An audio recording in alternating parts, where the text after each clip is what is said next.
왜 이런 시간에 이 정말 귀한 분들과 말씀 나눌 수 있는 시간을 저한테 허락해 주셔서 정말 감사하겠습니다.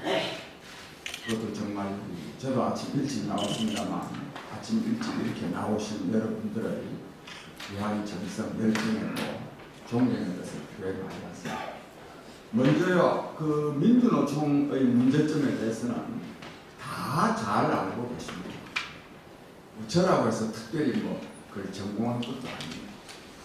어쩌면 저보다도 여기 계신 우리 선생님 여러분들께서 더 잘 알고 계실 수 있습니다. 근데 제가 오늘 이 자리에 서게 된 것은 지금부터 한 2달 아마 전에 제가 광화문에서 민주노총 규탄 대회를 했습니다. 그 제목이 만국 시적 제1호 민주노총 규탄 대회 이래 해가지고 그게 이래저래 좀 알려져서 오늘 아마 제가 여기 서게 됐다고 생각합니다.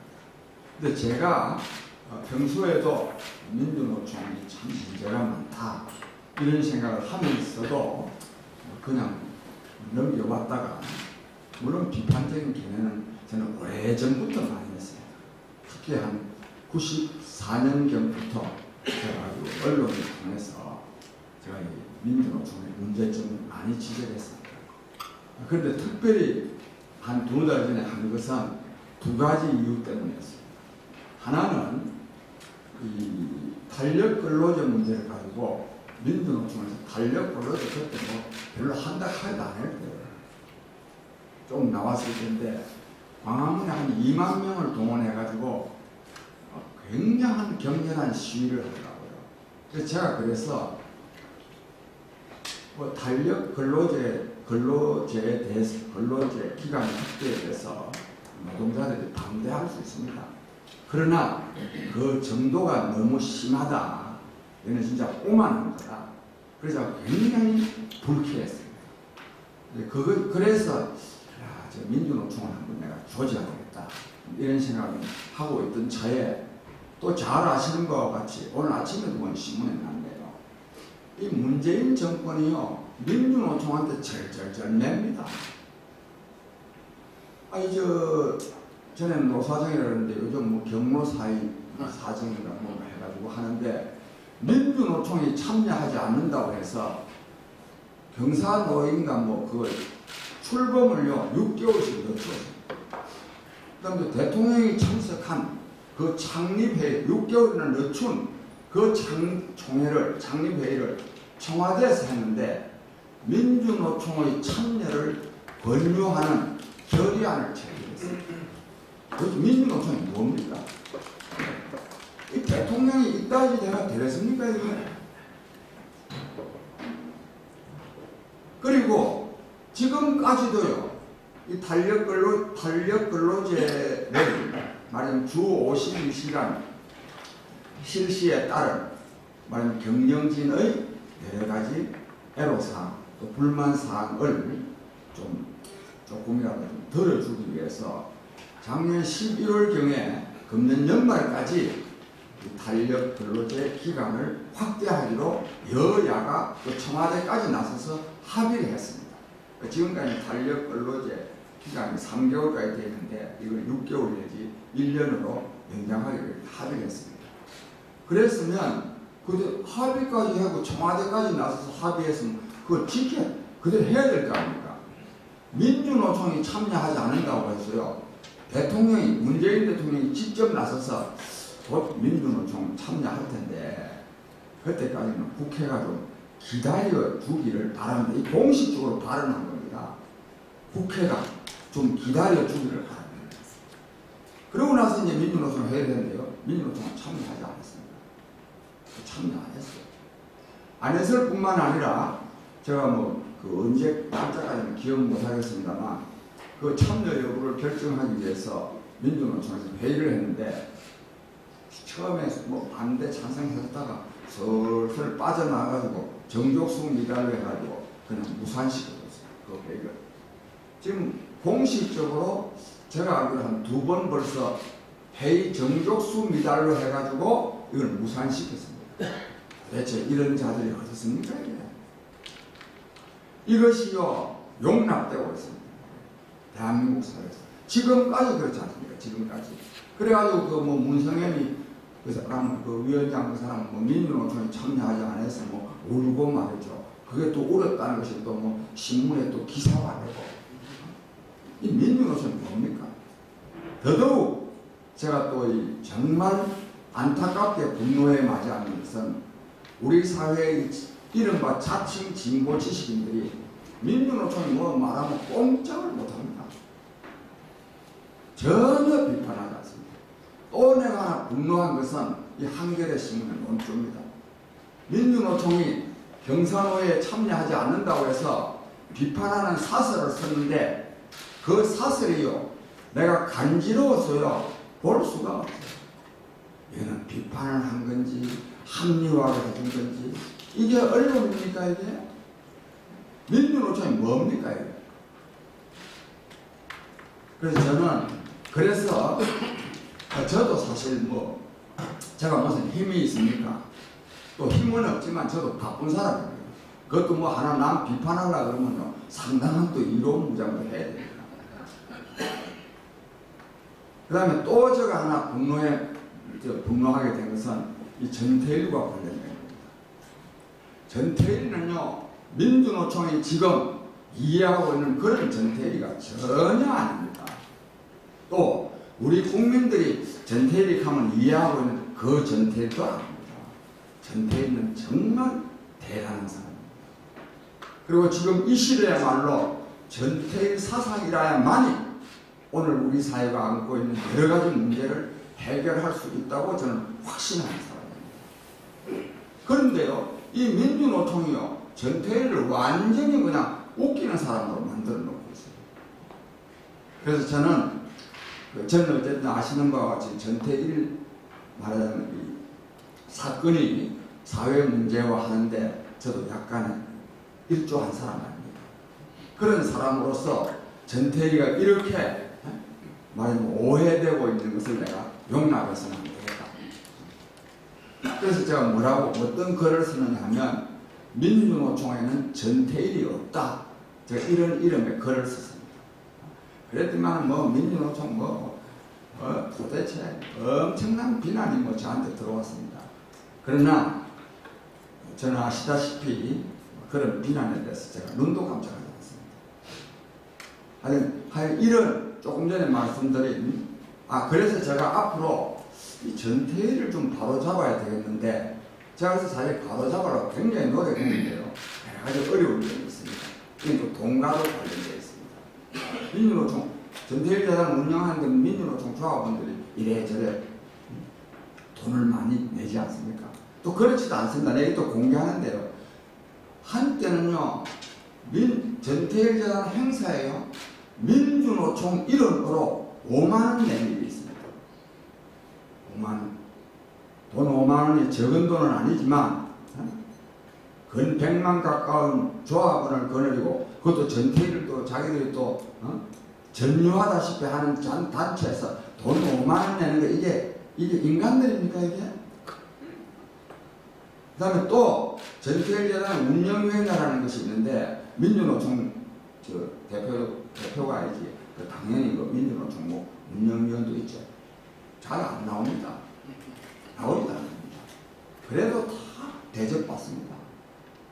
저는 이런 분야에 대해서만이 우리 사회가 잘못되었다고 보는 것이 아니고 여러 가지 잘못된 것이 굉장히 많지만 결론은 이런 민주노총에 대해서 제대로 그를 비판하거나 응징하는 데가 별로 없고 또 그런 힘도 잘 없습니다. 참고로 저는 자유한국당이나 정경련 같은 데서 민주노총 암만 비판해봐야 별 의미가 좀 없다고 생각합니다. 그리고 남을 비판할 때는 비판할 수 있는 자격이 있어야 됩니다. 그게 굉장히 중요합니다. 저는 그런 점에서 저 같은 사람이 그걸 좀 제대로 비판도 하고 지적도 하고 해야 될 책무가 있지 않느냐. 또 제가 또 민주노총 만드는데도 어쨌든 상당한 역할을 또 하고 그래서 제가 비판하게 되었음을 이해해 주시기 바라고, 그리고 오늘 이거는 그냥 어쩌면 여러분들한테는 다 아는 얘기, 형식적이지만 그러나 이런 절차를 한번 거쳐야 우리들의 대화가 좀 더 원만하게 진행될 수 있지 않겠나 싶어서 제가 준비한 자료를 가지고 좀 읽어드리겠습니다. 그렇게 이해해 주시고.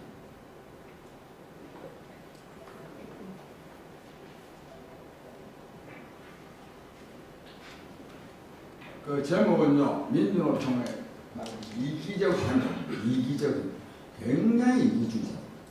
어떻게 극복할 것인가. 민주노총의 현황요, 제가 간단히 말씀드리겠습니다. 조합원이 99만 5천 명 정도 되고, 전체 임금 근로자의 5.1%, 이 중요합니다. 5.1%. 그리고 이 문재인 정권이 들어서서요, 한 1년 사이에 무려 조합원이 26.6%나 증가했습니다. 제가 좀 이따 말씀드리겠지만 요즘은요, 뭐 백을 쓸 때요, 민주노총을 백 써야 됩니다. 얼마 전에 제가 어디 들었는데 울산에서요, 어떤 건설 현장에 민주노총에서 왔다 하면서 여러 가지 조사를 하더랍니다.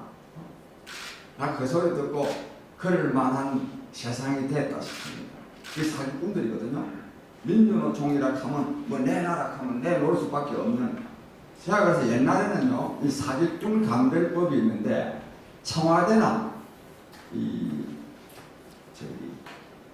정보부, 안기부를 덜먹이면 사기꾼이라고 하는데 요즘 민주노총을 덜먹이면 사기꾼이 될 정도로 민주노총의 행포가 보통 심한 게 아닙니다. 이게 뭐 단결된 투쟁에서 임금 인상하고 노동시간 단축하는 데만 활용되는 게 아닙니다. 이게 뭐 공사 따는데, 뭐 계획 쓰는데, 심지어는 언론 노조를 통해서 좀 보도 청탁하는데 다 민주노총이 노동조합이 활용되고 있습니다.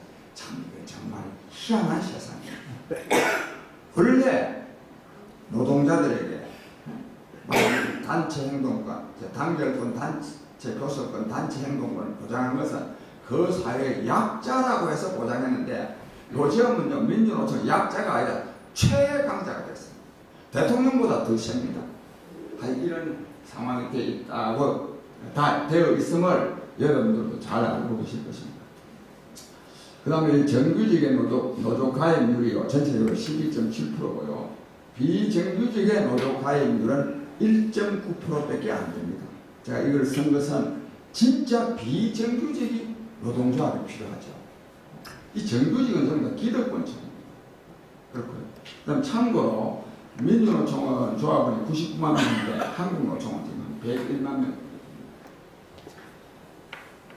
그런데 그 다음에 민주노총 조합원의 평균 연봉이요 7,400만 원입니다.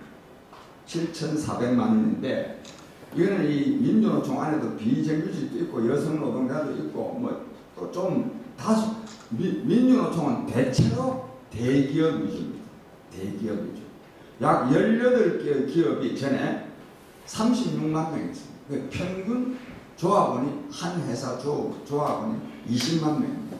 그런데 거기도 이제 그래도 몇몇 중소기업도 있기 때문에 평균이 7,400만 원이지 저희 자동차, 현대자동차라든지 기아자동차, 금융, 은행들, 전자, 정유, 언론, 이 KBS 직원 연봉도요 평균 지금 1억이 넘습니다.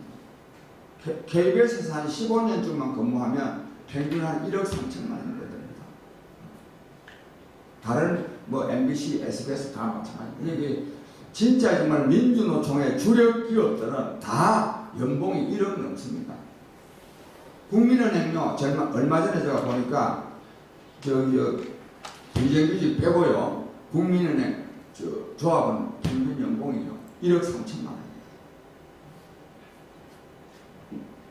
그런데 우리나라 전체 노동자의 평균 임금은 얼마냐? 연봉 3,500만 원.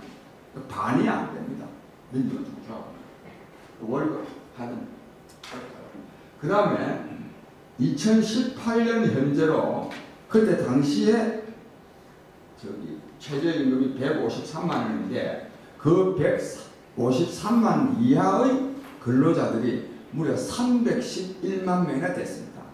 그래서 이 최저임금 인상 문제도 인상할 그 당시에 이미 최저임금을 못 받고 있는 사람들이 300만 명이 넘는데 그거를 좀 해결할 생각을 해야 되지. 최저임금 자꾸 올리면 더 문제가 생깁니다. 그 다음에 참고로 그 우리나라 공식 실업률은 약 한 9.5% 되는데 공식 실업자가 103만 명. 참고로 여러분 이거는 잘 알고 계시죠? 실업자 되기가 쉽습니까? 어렵습니까? 예? 어려워요. 예, 실업자 되기 어렵습니다. 이 공식 실업자들은요 별로 걱정 없는 사람들인데 130만 명은 물론 걱정은 하지만 실업자가 되려고 하면 ILO 기준으로는요 최근 일주일 동안에 내가 취업을 하기 위해서 구체적인 노력을 한 경력이 있어야 실업자에 분류됩니다. 만약에 일주일 동안 한 달 전에 노력하다가 아이고 뭐 안 되겠다 싶어서 그냥 일주일 안에 노력한 일이 없으면 그 사람은 실업자가 아닙니다. 실업자 되기가 굉장히 어렵습니다. 그 다음에 여러 가지 이 실업 통계는요 지금은 사실상 의미가 없습니다. 이 실업 통계는 경기 변동기, 그것도 또 산업사회에서 의미가 있지, 이 정보화 사회에서는 실업자가 별 의미가 없습니다. 이게. 하여튼 이건 실업률과 관련해서는 굉장히 깊이 따져볼 문제가 있다. 제가 이런 말씀을 드립니다. 하여튼 여기는 공식적으로 제가 보니까 실망 실업자가 250만 명이었는데 제가 전에 글을 많이 쓰고 그럴 때는 한 500만 명 이상이었는데 실제로 500만 명 이상입니다. 굉장히 일하지 않는 사람이 이거는 일하지 않는다는 건 뭔 말합니까? 소득이 없다 말입니다. 즉 임금 소득이 없는 사람들이 이렇게 많은데 민주노총 조합원들은 7,400만 원이나 받고 이건 더 많이 받는 게 문제가 아니라 연봉이 1억 원, 근데 민주노총 조합은 투쟁하는데 누가 하느냐? 연봉 한 6천만 원 되는 사람들이 하느냐? 그게 아닙니다. 연봉 다 1억 넘는 기업에서 아주 강력한 투쟁을 합니다. 그 연봉이 작은 사람들이 하는 게 아니고 많은 사람들이 합니다. 그래서 이게 진짜 비난의 대상이 된다는 말씀을 드립니다. 그래서 제가 기득권, 이미 기득권 아닙니까 이게? 기득권 집단의 이기적 요구다입니다. 그 다음에 제가요 또 민주노총이 계속 임금 인상 투쟁을 하고 있는데 이거는요 저 같은 사람 입장에서 볼 때는 이거는 노동운동이 아닙니다. 운동이 아닙니다. 운동은 이념이 있어야 됩니다. 근데 이거는요 이 사람들은 근데 우리 사회에서는 민주노총 좌파 저 사람들은 사회주의를 지향하고 있어. 이렇게 많이 생각하고 있지 않습니까? 전혀 그렇지 않습니다. 민주노총이야말로요 이기적 자본주의의 화신입니다.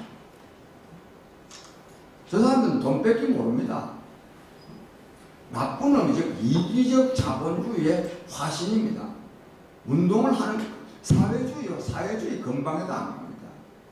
저는 오래전에 저는 지금도요 진짜 사회주의의 이상인 노동해방, 인간해방이 구현돼야 된다고 생각하는 사람입니다. 그런데 우리 사회 진보 진영 사람들은요 노동해방이 뭔지도 모릅니다. 인간해방이 뭔지도 모릅니다. 그래서 여러분들 네이버에 들어가서 노동해방 한번 쳐보세요. 개념 정리가 제대로 되어 있지 않습니다. 우리나라의 진보 지식인들요 노동해방이 뭔지 모릅니다. 저는 그래서 오래전에 벌써 한 20, 30년 전에 현대노총 대우조선 이런 데 가서 강의할 때 그 사람들 구호는 뭐냐? 천만 노동자 단결하여 노동해방 쟁취하자. 천만 노동자가 단결한다고 노동해방이 쟁취되지도 안 하고 노동해방이 뭔지를 알고 쟁취해야죠. 이게 전부 뭐냐? 임금 인상입니다. 천만 노동자 단결하여 임금 인상 쟁취하자. 그 말이거든요. 이 노동해방하고 정반대입니다. 노동에는 임금 노동이 있고 해방 노동이 있습니다. 지금 민주노총은요 해방 노동 일 속에서 보람과 기쁨을 누리는 그 노동은 생각이 전혀 없어요. 이론적으로 공부도 해본 일이 없는 사람입니다. 그 지도자도 또 마찬가지입니다. 전부 뭐냐? 임금 이상입니다. 그래서 이 사람들은 저기 여기 밑에다 써놨는데요. 이기적 자본주의에 매몰되어 있음으로써 노동 이념을 상실한 집단입니다. 그걸 알아야 됩니다. 우리 진보 지식인들이 진짜 진보 지식인들이라면 민주노총이 뭐 임금 많다고는 비판을 안 한다 하더라도 도대체 이게 노동운동이 말이지 이념을 상실한 데 대해서 지적할 수 있어야 안 되겠습니까? 그래야 진보 지식인이지. 전혀 못합니다. 그래서 즉 노동운동이 아니다 이건 운동이 아닙니다. 저는 이런 문제의식을 굉장히 갖고 있습니다. 그런데 민주노총의 문제점이 뭐냐? 또요. 이게 민주노총 때문에 소득 양극화가 더 심화되고 있지 않습니까? 여러분이 잘 아시니까 간단히 말씀드리면 현대 자동차 노동자의 임금이 올라가면 갈수록 그 하청 기업체에서 일하는 노동자들의 임금은 더 떨어지잖아요. 그 양극화가 더 심화되죠. 그다음 민주노총 때문에요. 비정규직이 생기는 겁니다. 민주노총 조합원들이 계속 기득권을 조금도 양보하지 안 하고 하니까 경영진 입장에서는 정상적으로 채용할 수 없으니까 비정규직을 채용한다. 또 민주노총 때문에요. 청년 실업이 양산됩니다. 물론 민주노총 때문만은 아닙니다. 여기 제가 써놨지만 현대자동차 근로자 평균 연령이요 지금 48세입니다. 근데 2003년도에 38세였는데 해고를 못하는 거예요. 그 계속 평균 연령이 올라갑니다. 그렇죠. 그러니까 청년 실업이 많아집니다. 이 청년 실업이 많아지는 것은요, 이거야말로 진짜 망국적 요소입니다. 왜? 대학에서 요즘 기술이 하루하루가 달라지지 않습니까? 대학에서 배운 새로운 지식과 기술이 산업 현장에서 활용하면서 발전해 가야 되는데 이 청년들이 골방에서 고민하고 있단 말입니다. 그러니까 이 기업에서 기술 혁신이 일어나기가 어렵잖아요. 그럼 기업 경쟁력이 떨어지게 되겠죠. 그럼 국가적인 손실이죠. 그래서 청년 실업이 이렇게 많은 거는 참 고민해 봐야 됩니다. 이 뭐 청년들이 또 남도 아니고 우리의 아들, 딸, 뭐 동생. 근데 하여튼 이거는 이런 문제에 대해서는 민주노총을 비난하기보다도 국가 경영하는 사람들, 그리고 우리 기성세대들이 굉장히 정말 자성하고 또 반성해야 된다 이렇게 생각합니다.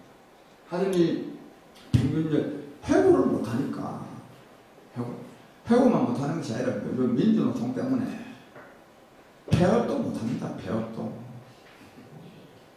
참 폐업할 권리가 있는 거 아닙니까? 노동자들은 파업할 권리가 있고 경영진은 사장은 폐업할 권리가 있는데 폐업을 못합니다.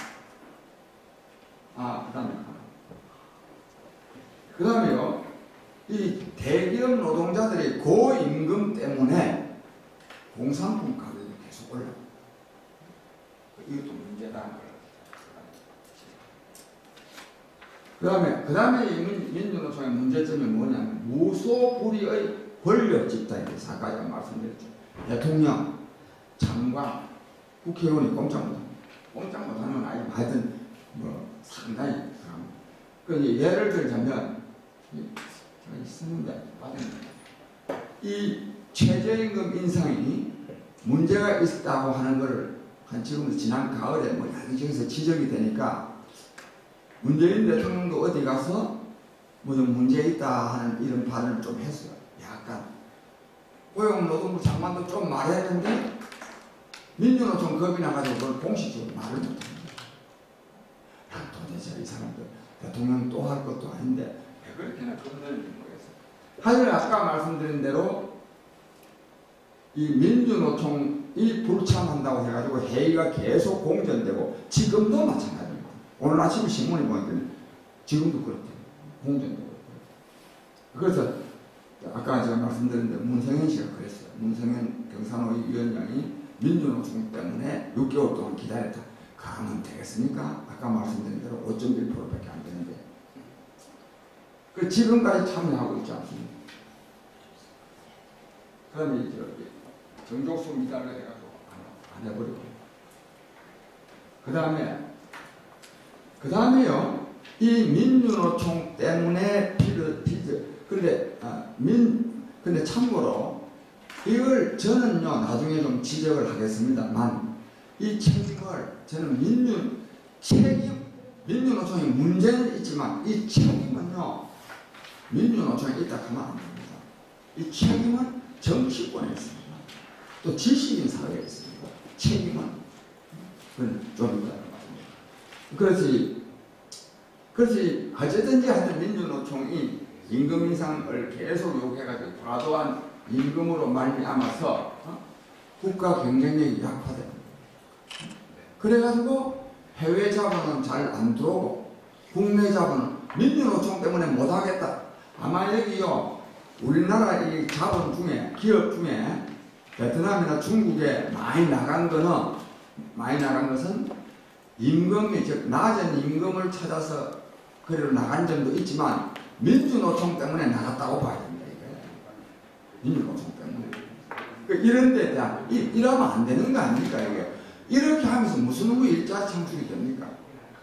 그래서 이 문제는 진짜 중요한 문제죠. 그래서 이것은 국민적인 아니면 각성도 있어야 되고 또 위정자들은 이 문제를 심각하게 생각해가지고 민주노총 때문에 기업이 해외로 이전하는 일이 없도록 저는 만들어야 된다 이렇게 생각하고 있습니다. 하여튼 민주노총 때문에 기업 못하겠다 이거는요 실제로 그렇습니다. 이 과장이 아닙니다. 그 다음에요 구매력 기준 구매력 기준이 아니라 하더라도 우리나라 대기업 노동자들의 임금은 국제적으로 굉장히 높습니다. 그런데 특히 구매력 기준으로 하면 500인 이상 대기업 노동자들의 월 평균 임금이요. 미국은 4,700달러, 일본은 4,000달러, 프랑스는 5,000달러인데 한국은 6,000달러. 한국이 더 높습니다. 이래야 뭐 기업 되겠습니까? 노동 생산성은요, 한국은요, 3분의 1도 안 됩니다. 3분의 1. 이런 상황이라요. 이거를 그대로 우리가 묻고 하면 안 되죠. 그 다음에, 그 다음 또 이 민주노총의 문제점이 뭐냐? 이 공권력이 무력하다. 그거 여러분들 다 아시고, 얼마 전에 뭐 엄청나게 국회에서 했는데도 뭐 형식적으로 몇 사람, 그것도 뭐 하루 잡아갔다가 다 내놨다가 나중에 또 형식적으로 한두 사람 불러가지고 조사하고 막. 도대체. 저는요, 제가 만약에 집권을 하면요, 경찰차 한 개도 배치하지 않습니다. 다 없습니다. 불법 시위하면요, 저는 구속해야 됩니다. 저는. 이 도대체 이 나라가 무슨 나라입니까, 이게? 온 천지 닭장차를 풀어놔놓고 있단 말이에요.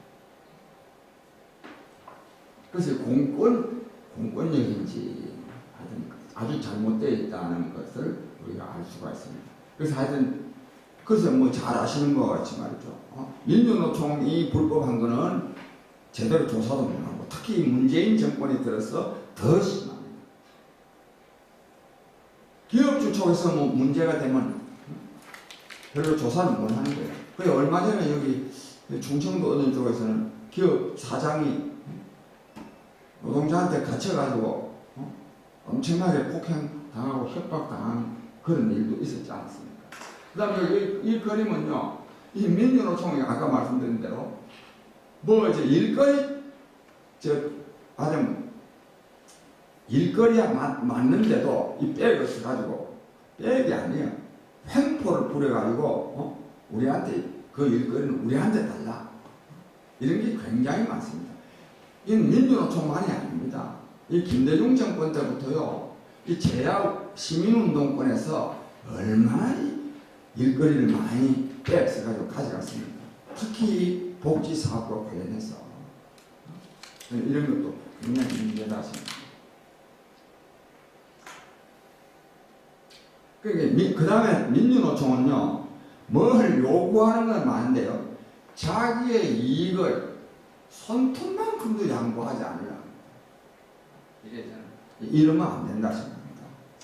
그래서 때로는 자기 주장이 요구가 설득력이 있으려고 그러면은 좀 자기 걸 좀 양보하는 면도 있어야 되는데, 그 전형적인 것이 탄력 근로제 기간 확대 반대하는 거예요. 아주 저들한테 별 특별한 이해관계도 없으면서도 힘을 과시하는 겁니다. 그 다음에 민주노총 조합은요, 아까 말씀드린 대로 광화문에서 2만 명이 와서 막 큰 소리 한번 치지 않습니까? 주로 이제 울산에서 많이 옵니다. 오는데요, 그 사람들 차비 한 푼 안 듭니다. 안 듭니다. 와서 점심값 다 조합에서 다 나옵니다. 그날 일 안 했다고 해서 회사에서 비난하지 않습니다. 월급 한 푼도 깎이지 않습니다. 그 차 타고 와서 서울 와서요, 서울 한복판에 와서 기시하면 올리고 내려가는 겁니다. 뭐 제가 이런 표현을 쓰면 안 되지만 그 뭐 좀 상당히 좀 기본 전환할 수 있는 거 아니겠습니까? 이런 식으로 하고 있습니다. 이런 식으로. 이거 그래서 이거는 오만해요. 자기의 절실한 문제를 가지고 생명을 걸고 투쟁한다 하더라도 그것은 존중받아야 됩니다. 놀기 삼아요. 지 손에 한 개도 안 보고 한번 힘을 한번 과시하는 것. 어떻게 이것이 용납돼야 되겠습니까? 하여튼 이 민주노총이기 때문에 청년 실업이 늘어난다는 것을 제가 말씀드립니다. 그러면서요, 이 민주노총이 이제 또 시민단체 이 사람들은요, 그래도 민주노총이 하는 역할이 있잖아. 민주노총이 문제는 많지만 민주노총이 하는 역할이 있다. 역할이 없지 않아 있습니다. 상당히 있습니다. 상당히. 그렇기 때문에 최저임금 1만 원으로 올리라. 민주노총 조합원들은 최저임금하고 별 상관이 없습니다. 근데 사실은 상관이 있습니다. 아주 따지고 들어가면 아주 상관이 있지만 뭐 어떻게 보면 얼핏 보면 별 상관이 없죠. 근데도 뭐 비정규직 없애라. 얼마나 참 착해 보입니까? 자기네들은 다 정규직이면서도 비정규직 없애라. 얼마나 또 투쟁도 꽤나 합니까? 속으로는 그래 하지 않습니다. 뭐 탄력 근로제 없애라. 뭐 청년 실업도 없애라. 자기들 때문에 청년 실업이 생기는데, 자기네들 때문에 비정규직이 생기는데, 자기들 때문에 최저임금 이하의 노동자들이 아주 300만 명이 넘는데, 근데 좋은 소리는 혼자 다 하는 거예요. 좋은 소리.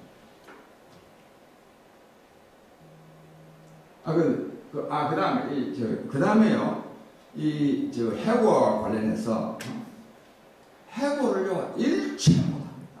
아시죠? 현대자동차, 뭐 기아자동차 이런데요, 그냥 해고 한 명도 못합니다. 근데요, 제네럴 모터스는 1987년도에 종업원이 70만 명이었는데, 그걸 5년 동안에요, 92년도까지 35만 명으로 줄였습니다. 제가 미국 신문을 다 보지 않았지만 파악하지 않습니다. 다 합리적인 이유가 있어서 파업을 하기 때문에 좀 나가는 게 싫긴 하지만 받아들입니다. 자, 이건 통계는 제가 모르겠는데요. 독일의 폭스바겐 같은 데도 해고합니다. 기업은 자선사업가가 아닙니다. 저는 여기 맨날 뭐 언론에서요, 기업이윤의 사회화는 해야 된다. 기업이윤의 사회화는 뭐 남음운동. 저는요, 왜 기업이윤을 사회화는 해야 됩니까? 기업인은 자선사업가가 아닙니다. 기업은 기업 경영을 잘하는 것이 애국입니다. 애국. 왜? 좋은 물건 만들어서 국민이 사용하게 하죠. 노동자들을 고용함으로써 그 사람들 식구들 다 먹고 살 수 있도록 만들죠. 또 벌은 돈 가지고 또 세금 내죠. 이게 애국이지. 기업 이윤 사회 환원하라. 이건 잘못된 겁니다. 이 기업 이윤의 사회 환원이 내가 자선사업가가 아닌데 기업이 좀 기업 경영진들이 손해보는 것이 아니라 이것이 우리 사회의 국가 운영을 왜곡시키고 있습니다. 네덜란드에는요, GNP의 0.48%가 도네이션입니다.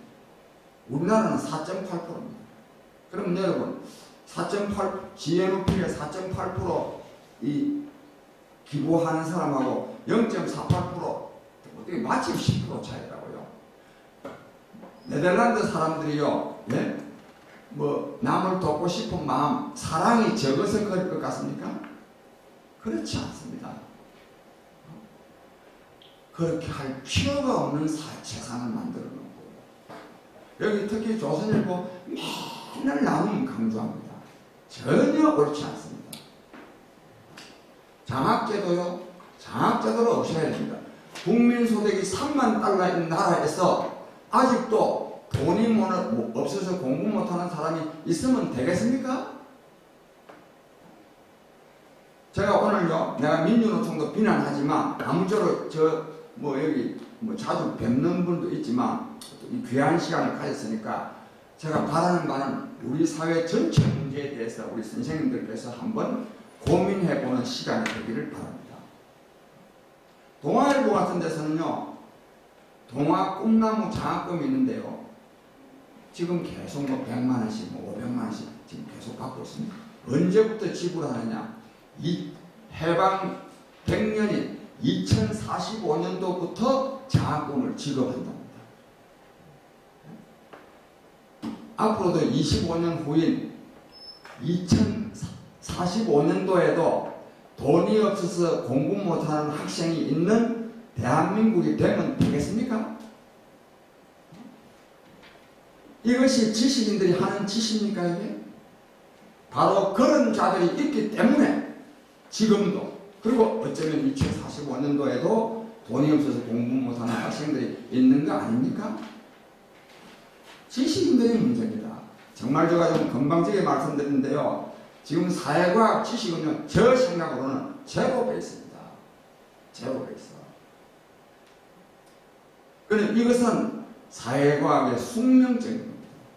숙명적. 이 문명사적인 대전환기에는 새로운 지식이 나와야 됩니다.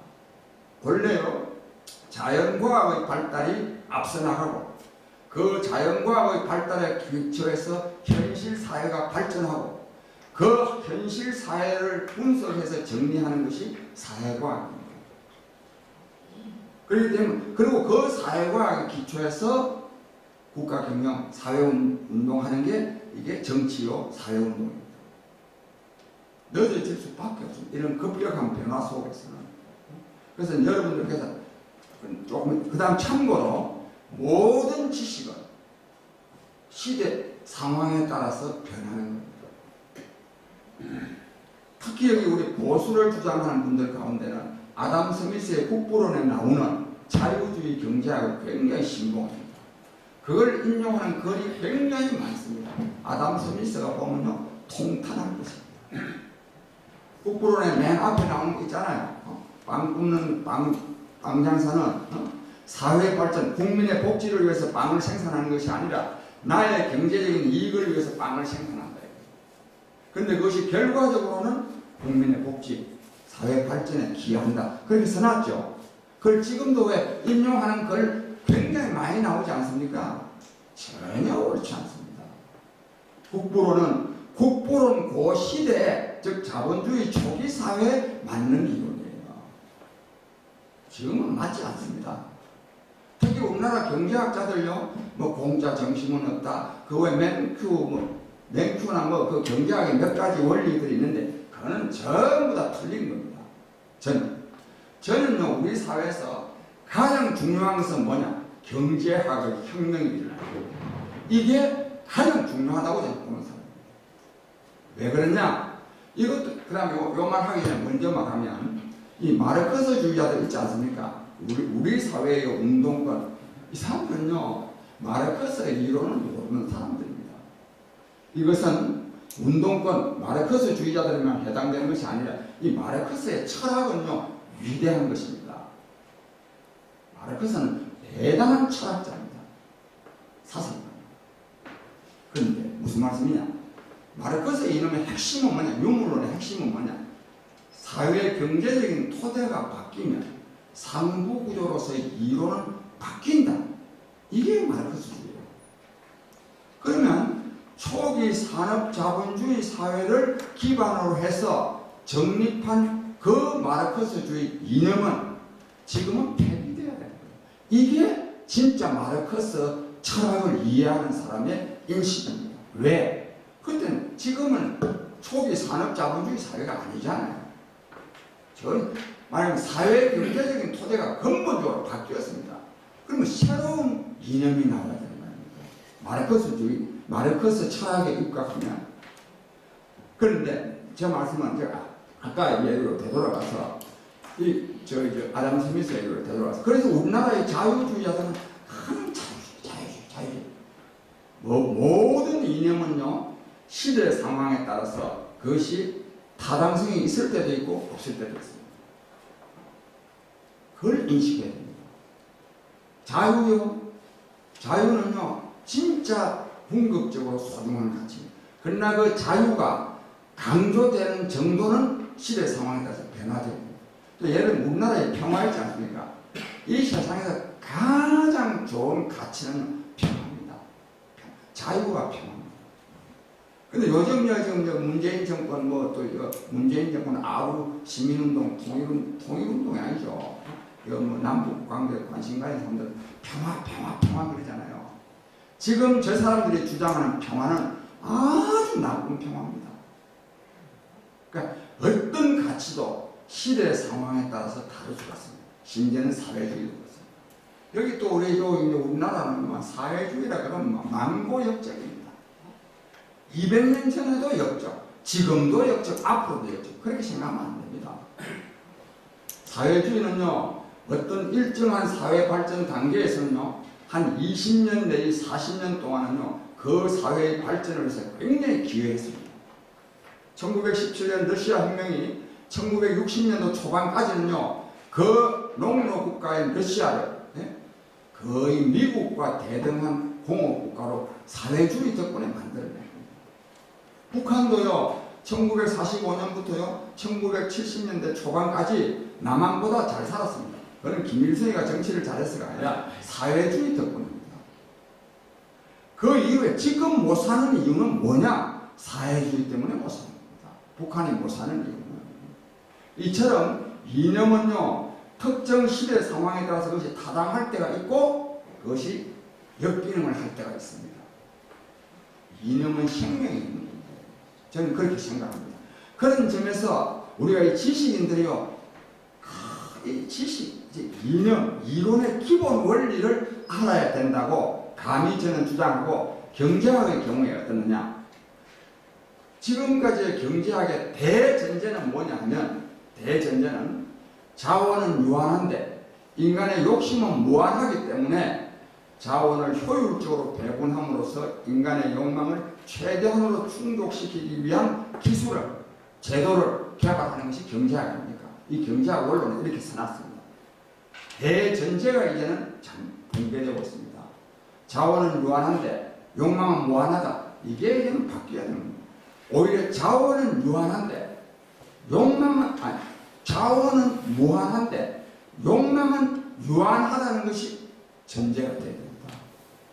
그래서 경제학의 혁명이 일어나야 됩니다. 이게 일어나지 않으면 이 경제가 중요하거든요. 이 경제학 혁명이 일어나지 않으면 다른 운동들 해봐야요, 굉장히 효과를 발휘하기가 어렵다는 것이 제 문제의식이에요. 그래서 이처럼 말하자면 이 사회과학에 대한, 사회과학적인 지식, 이 정치 사회에 대한, 또 정치와 관련된 여러 가지 정책들에 대한 이해가 굉장히 새로워져야 된다 하는 이런 문제의식을 저는 갖고 있습니다. 그런데 그 다음에 아이고, 나 빨리 끝내야 됩니다.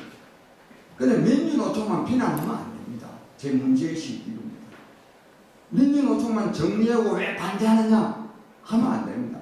우리나라는요, 내 거 없으면 지금은 안 그렇습니다만 전에는 내가 맨날 설교를 내 것 없으면 굶어 죽는 나라다 이렇게 했거든요. 요즘은 그렇게 말하면 안 될 것 같아서 내 것 없으면 못 사는 나라예요. 즉 사회보장제도가 제대로 안 돼 있어요. 우리나라 사회보장제도는 지금 엉망진창입니다. 사회보장제도에 대한 철학, 원칙, 정책도 아무것도 모르는 사람들이 그냥 선거 때 그냥 그때 해가지고 막 사회보장제도를 엉망을 해놓고 지금은 또 뭐 기본소득제 한다고 어제 신문만가 도대체 또 뭐 지방자치단체별로 하고 있거든요. 이걸 또 우리 지식인들이 제대로 지적하고 있지 못합니다. 특히 언론에 글 쓰는 지식인들이 지금 저 이재명 씨나 저런 사람들이 하는 기본소득 계산하는 것은 아주 잘못된 것임을 제대로 지적하고 있지 못합니다. 그러니까 하여튼 이 민주노총이 이렇게나 과도한 임금 인상을 요구하고 뭐 등등 또 정리하고 반대하는 것은 민주노총에만 책임이 있는 것이 아니라 우리 사회 전체에 문제가 있다. 저는 이렇게 생각하고 있습니다. 그래서 제가 옛날에 현대단 자동차 회사에 다니는 사람 때 물었어요. 당신들 막 월급 그렇게 많이 받는데 뭐하려고 잔업까지 하려하나 이렇게 했더니 선생님 우리 언제 해고될지 모르는데 나갈지 모르는데 내 여기 현대자동차 일하는 동안에 잔업비도 해가지고 돈 좀 많이 벌어놔야 되는 거 아닙니까? 이렇게. 근데 이런 게 다 통하는 세상입니다. 그 다음에. 그래서요, 정리하고 되어도 살아갈 대책이잖아요. 왜 정리하고 기업이 필요 없다는데 너는 계속 반대하느냐? 그 소리만 하면 안 됩니다. 그 다음에요, 민주노총 임금 많은데요. 이거 여러분들은 어떻게 생각하십니까? 이와 관련해서 제가 뭐 이게 정치 운동을 한두 해 하는 게 아니기 때문에 여러분들 반론도 제가 대체로 다 알죠. 어쨌든요, 재벌 회장은요, 재벌 그룹이 한 뭐 10개 중에서 10개는 아니고 최소 5군데서 월급을 나오는데, 이 월급에 연봉이 나오죠. 여기서 뭐 5억, 저기서 뭐 5억, 10억 원, 이래가지고 재벌 회장쯤 되면 연봉이요, 보통 한 50억 원 정도 됩니다. 그 다음에 재벌 회사에 임원들의 평균 연봉이 얼마냐? 70억입니다. 10대 기업 평균 연봉이 70억이고 권오형 같은 삼성전자 부회장인가 지금 회장인 같은 사람 아십니까? 그 사람은 평균 연봉이 평균이 아닙니다. 어쩌다가 많이 받는 데는 230억 원입니다. 이에 대해서 여러분들 어떻게 생각하십니까? 너무 많다고 생각하시지 않습니까? 여기에 반론이 뭐냐? 기업 회장이 얼마나 중요한지. 그 사람, 그 회장 한 사람, 사장 한 사람 잘 제대로 된 사람이 들어오면 얼마나 이 기업 이윤을 올릴 수 있는데 월급 많이 줘야 된다. 이거는요, 결론만 말씀은요, 이거는 전부 다 미국에 기초한 사고방식입니다. 미국이라는 나라는 원체 자원이 풍부하기 때문에 그렇게 해도 살아갑니다. 이것도 마찬가지입니다. 모든 제도는 그 나라 사정에 따라서 달라져야 됩니다. 이 미국적 사고방식 가지고 우리 사람들은 전부 다 이거를 정당화하고 있습니다. 이 정당화하는 논리가 많습니다. 저는 이렇게 하면 안 된다고 생각합니다. 왜? 노동자는 1억 받는데 회사 회장은 50억을 받는데 나는 왜 1억 받아야 되느냐고 항의하면 여러분 답변할 수 있습니까? 회장이 중요하기 때문에 같이 밥 먹어보면요 비슷합니다. 능력이 뭐 대통령 한 사람하고 뭐 우리 같은 사람하고 큰 차이가 있을 것 같습니까? 그래서 저는 이런 데 대한 문제의식이 있어야 안 돼요. 저는 그렇게 생각합니다. 그리고 그 다음에 제가 아까도 하여튼 이 정부가 또 문제예요. 그래서 하여튼 이 정부가 민주노총에 대해서 너무 소극적으로 대하거나 두려워하고 있다. 이게 조금 전에 말한 게 문제의식인데 단기 대처 방안은 민주노총 조합원이 5.1%밖에 안 되는데 왜 노사정위원회를 이런데 대표로 인정해야 됩니까? 이게 배제해야 됩니다. 그래서 경제사회노동위원회, 중앙노동위원회, 최저임금위원회, 민주노총 대표를 배제해야 됩니다. 숫자가 5.1%밖에 안 되는데. 그 그럼 민주노총의 불법 행위에 대해서 엄단해야 됩니다.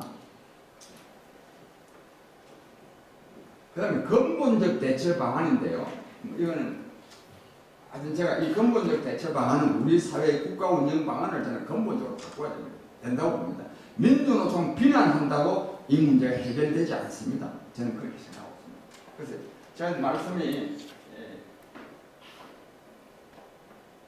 하여튼요, 제 말씀은 여기서 마치고 여러분들의 질책성 비판적 제가 질문을 몇 개 받겠습니다. 감사합니다.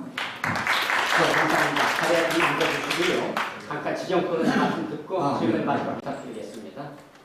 예, 인사드리겠습니다. 저는 청년연 미래 대표 백경원입니다.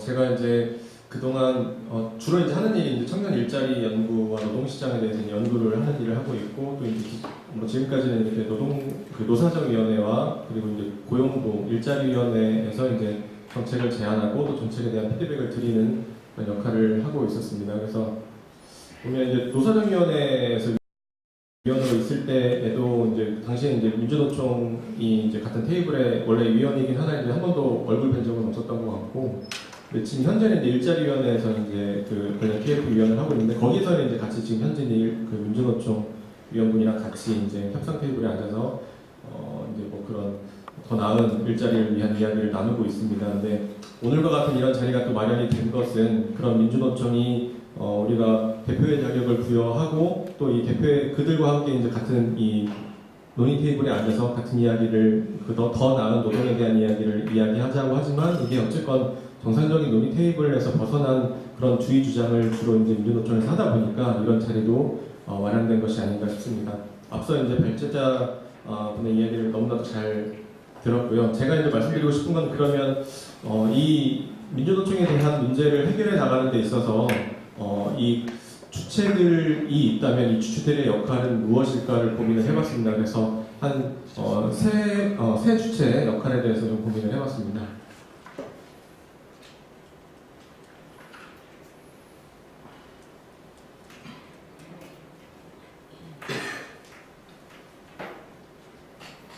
안 넘어가요?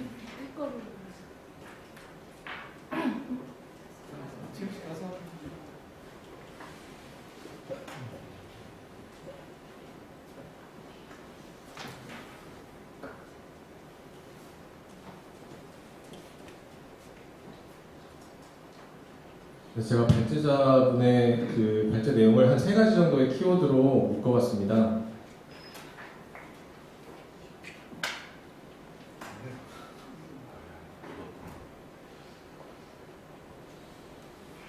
예, 크게 보면 한 3가지 정도였던 것 같습니다. 기억 뭐 하시겠지만 7,400만 원 이게 이제 현재 이제 민주노총의 그런 평균 임금이라고 말씀을 해주셨습니다. 여기 보면 상위 10% 그 전체 이제 임금 근로자의 상위 10% 안에 드는 그런 연금 액수라고 볼 수 있을 것 같습니다.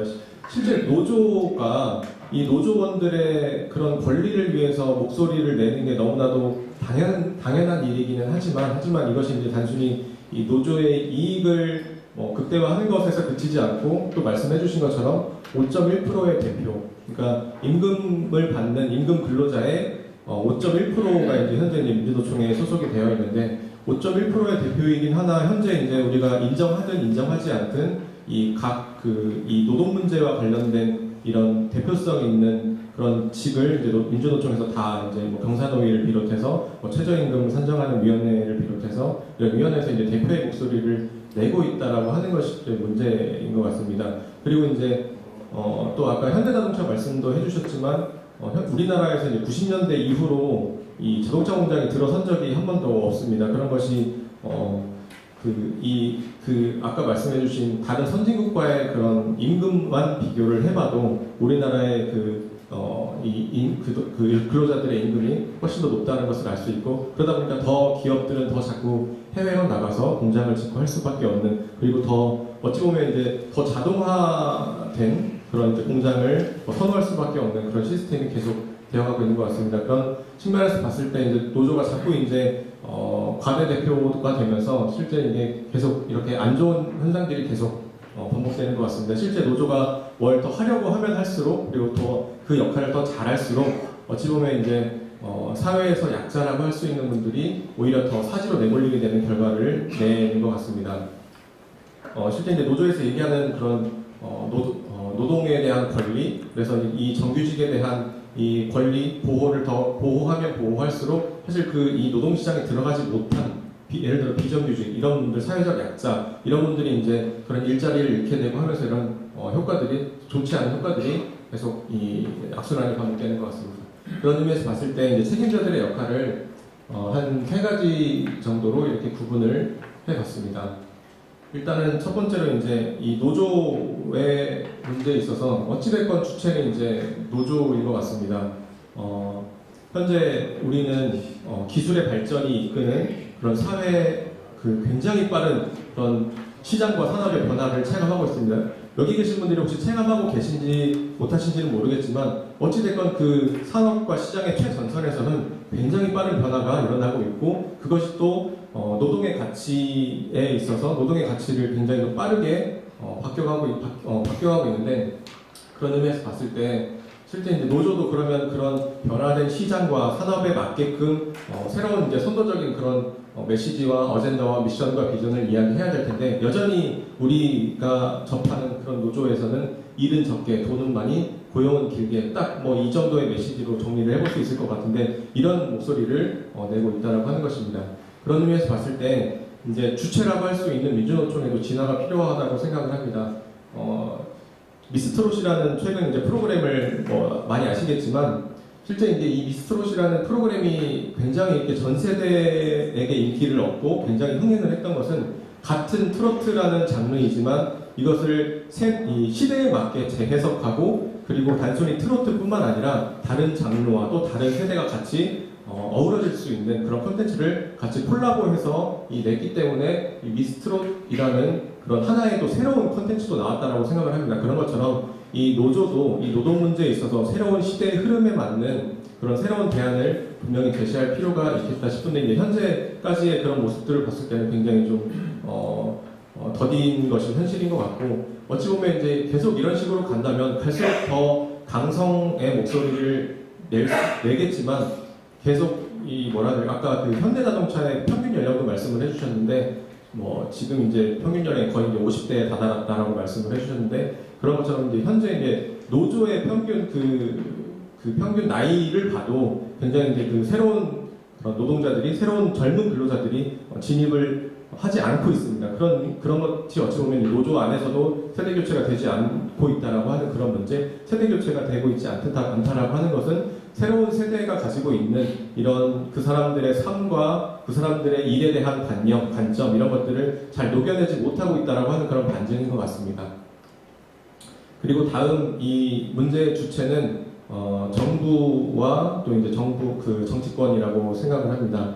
실제 이제 어찌 보면 노동시장 개혁이라고 하는 것을 어찌 보면 이 굉장히 빠른 산업과 시장의 변화의 흐름에 맞는 노동시장을 만드는 것은 어찌 보면 이제 좌파 정부에서 훨씬 더 잘할 수 있는 그런 여지가 저는 충분히 더 있다라고 생각을 합니다. 물론 이제 전 정부에서 굉장히 개혁에 대한 목소리를 많이 냈고 또 이제 현 정부 들어서는 정반대의 목소리를 내고 있는 것이 현실이기는 한데 굉장히 이제 노동권을 강화하겠다는 그런 시그널을 계속 보내고 있는데 실제 우리에게 필요한 정방향의 이 개혁은 봤을 때 이 좌파 정부에서 훨씬 더 민주노총을 비롯한 한국노총을 비롯한 이 노조를 설득해가면서 충분히 할 수 있는 여지가 더 많이 있으나 지금 이제 우리가 목도하고 있는 이제 정부의 입장과 이 상황을 봤을 때는 이제 그렇지 않고 있다. 정부에서 물론 이제 보면 간간히 이제 이 민주노총을 비롯한 노조를 비판하는 목소리가 간간히 나오고는 있지만 이게 목소리만 나온다고 해서 될 일은 아닌 것 같고 그런 한가한 소리만 해서 될 일은 아닌 것 같고 전방위적으로 이제 정부가 드라이브를 걸어야 이것도 가능한 일인데 그러지 않고 있다라고 하는 것이 현실인 것 같습니다. 이것도 다른 하나의 예인데요. 제가 최근에 이제 인천공항공사의 이 인사 담당하시는 관련자분을 좀 만났는데 아시겠지만 이제 현 정부 들어서 비정규직의 정규직화를 한다라고 하면서 상징적으로 이야기했던 것이 이제 인천공항공사입니다. 그래서 지금 현재도 계속 이제 비정규직의 정규직화가 이루어지고 있는데 이제 그런 적당한 타협점으로 찾은 것이 이제 자회사를 만들어서 정규직화를 하겠다라고 이야기를 했습니다. 근데 이제 그런 또 과정에서 또 이 안을 들여다보면 이 또 문제가 그러면 이 현재 이제 그 현재 원래 이제 비정규직으로 있던 사람들을 어떻게 이렇게 인입시킬 것이냐라는 문제에 있어서 이제 이 현재 그 상황을 보면 한국노총 같은 경우에는 최소한의 절차라도 필요하다. 그래서 면접이든 뭐 이런 절차가 필요하다. 그래야 사실 이게 그거야말로 공정한 이런 채용 아니냐라고 이야기를 하지만 민주노총 같은 경우에는 뭐 무슨 소리냐, 이제 무조건 이 기존에 있는 근로자들을 100% 다 받아야 된다, 예외 없이 받아야 된다라고 주장을 하고 있습니다. 이제 이런 것들을 봤을 때 이 노조의 역할을 제대로 하는 데 있어서 어찌 보면 이제 노조를 대표할 수 있는, 새로운 노조를 대표할 수 있는 그런 세력들이 분명히 필요하다는 것들을 이제 이 사례를 통해서 이제 이야기를 해보고 싶었습니다. 어찌 보면 이제 물론 정부에서도 정치권에서도 이제 외곽에서도 그런 노조의 개혁에 대해서 목소리를 내는 것도 참 필요하지만 실제 이제 그 노조 안에서 새로운 노조를 할 수 있는 그런 길을 열어주는 게 어찌 보면 이제 정부와 정치권의 역할이라고 생각을 하고, 그런 그 플랫폼이 열렸을 때 이제 새로운 노조가 또 새로운 목소리를, 시대의 변화의 요구에 맞는 목소리를 내는 것이 맞다고 생각을 합니다. 그리고 마지막으로 이제 세대의 사명이라고 생각을 하는데요. 아까 발제자분께서 이 문제를 풀어가는 데 있어서 뭐 자유한국당이 아니면 뭐 정경련이 할 수 없는 일이다라고 말씀을 해주셨는데, 저도 이제 분명 이제 그분들의 한계가 있다라고 생각을 합니다. 그런 의미에서 봤을 때 이제 어찌됐건 이게 10년이고 20년이고 계속 장기화될 것으로 예상이 되는데, 앞으로 이제 어쨌건 이 사회와 이 나라를 책임져야 하는 이제 미래 세대의 사명이 또 저는 여기에 있다라고 생각을 합니다. 실제 보면 이제 민주노총이 자꾸 노동권을 강화하고 자꾸 이제 이 현재 이제 이 노동시장 안에 있는 사람들의 권리를 더 주장하고 이들을 더 보호하려고 하면 할수록 이 사회적인 약자, 그리고 특히 청년들, 이제 노동시장에 진입하려고 하는 청년들에게는 이 청년들이 노동시장에 진입할 수 있는 기회조차도 뺏어버리는 그런 이 상황이 반복되는 것 같습니다. 그런 의미에서 봤을 때 이 현재 이제 민주노총을 비롯한 이제 좀 강하게 목소리를 내준 노조와 그리고 현재 이제 이 노동시장에 진입하려고 하는 청년들 이 사이에서 보면 어찌 보면 가장 양극단에 있는 세력이 아닌가, 그런 의미에서 봤을 때 어찌 보면 청년들이, 그리고 앞으로 이 사회와 이 나라를 책임져야 하는 이 미래 세대가 이제 민주노총의 그런 자정의 목소리를 더 강하게 내야 된다라고 생각을 했습니다. 네, 감사합니다. 네, 장창훈. 예, 우리 장교 대표님 우리 몰랐던 거, 이렇게 디테일한 정보 이렇게 또 주신 거 여러 가지 감사하게 생각합니다. 저는 그 제목 자체가 한국노총 이기적인 어떻게 극복하냐, 이제 이 문제가 주제인 줄 알아요. 그렇게 된다 그러면 민주노총이 지금까지 하고 있던 공격이라든가 주장하는 내용을 갖다 굉장히 약화시킬 필요가 있다라는 게 이제 하나 생각이고, 그다음에 또 하나는 아까 이념이라든가 이런 게 많이 실종됐다. 진짜 정통 노동운동이라든가 이런 부분 얘기하면은 그런 쪽에서 말할 때 그 부분에 대해서 실질적으로 이념이라든가 이런 걸 갖다 보강하고 강화할 필요가 있다고 생각하는데, 거기에 이제 제가 좀 아까 주장하신 분들 지식인이라든가 또 저는 이제 노동자지만 기업인들이 또 그 보강을 갖다 할 필요가 있는 부분이 꽤 있다고 생각하는데, 그 두 가지를 갖다 대표적으로 생각하셨던 거, 여기 말씀하신 거 외에도 또 추가적으로 또 주장하실 거 있으면 좀 말씀 좀 해주시죠. 네, 그러면은 말씀 드리기 전에 또 질문 계십니까? 다 듣고, 예, 선재. 예, 말씀 잘 들었습니다. 해외에서는 그 자동화를 대표되는 디지털 시대에서 그 시대가 아주 빠르게 변하고 있습니다. 인공지능이나 자동화, 공장, 일자리 자체가 없어지고 있는데요. 우리나라는 식문명이 아니라 국문명으로 회귀하는 것 같은데, 선생님께서는 앞으로 노동운동 또는 노동조합들, 앞으로 이 디지털 미래, 일자리 자체가 사라지는데 운동을 어떻게 변해야 된다고 생각하시는지 의견 말씀드립니다. 네, 장전 대표님 고맙습니다. 한 분만 더 듣고 말씀 드리도록 하겠습니다. 네, 간략히 해주셔서 고맙습니다. 민노총의 그 근본을 만드신 분이 그 진실을 이야기해 주시니까 참 반갑고 좀 대단하다 이렇게 생각이 듭니다. 핵심의 그 문제에 있어서는 사실 변화는 발전으로 대단히 좋은 것이나 그 근본 정의는 불변이다 저는 이렇게 생각을 하는데 뭐 시대가 바뀌었다 그래서 그것이 정의가 바뀌어야 된다고 뭐 이렇게 보지도 않는데 우리 장 대표님의 그 민주총의 본질과 또 지금까지 말씀하신 그런 것들에 대해서 제가 조금 다웃을 하는데 뭐 다른 또 생각이 계시면 좀 말씀해 주십시오. 감사합니다.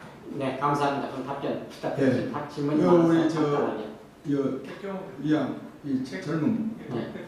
백경훈 대표님. 말씀하세요. 저분 손들 말씀하십시오.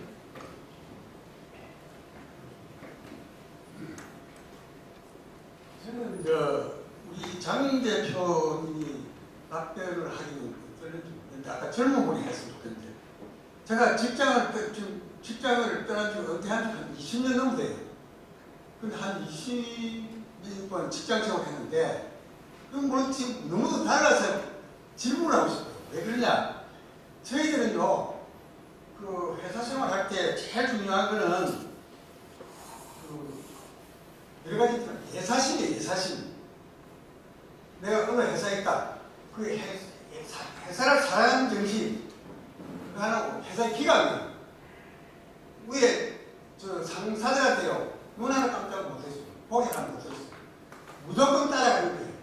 그럼 오늘 노조 천국이 된 이런 상황 속에서 이런 문제가 없을까 하는 생각이 드는데 그러나 그 조직 사회에서 그게 없을 수 있겠습니까? 그러면 그게 장 대표님 답변이 그걸 젊은 분이 했습니다. 지금 회사와 관련된 지금 그 어떻게 하는지 모르겠어요. 그거 알고는요 이 경영의 줏대가 흔들리잖아요. 한 발짝 못 나갈 거입니다. 그래서 고개를 묻고 싶고 고개 질문을 보이고 질문하고 하는 대표님 말씀은 너무 잘 들었는데 저는요 결과가 다른 거 없어요. 이 문재인이라는 이 사회주의적 정권이 있기 때문에 그 알파예요, 오메가예요. 난 그걸 그리고 봅니다. 그래서 그 문제에 대해서 장 대표님도 저하고 동갑입니다만 혹시 지금 딴 거 할 거 없어요. 새로운 미시적인 거 없어요.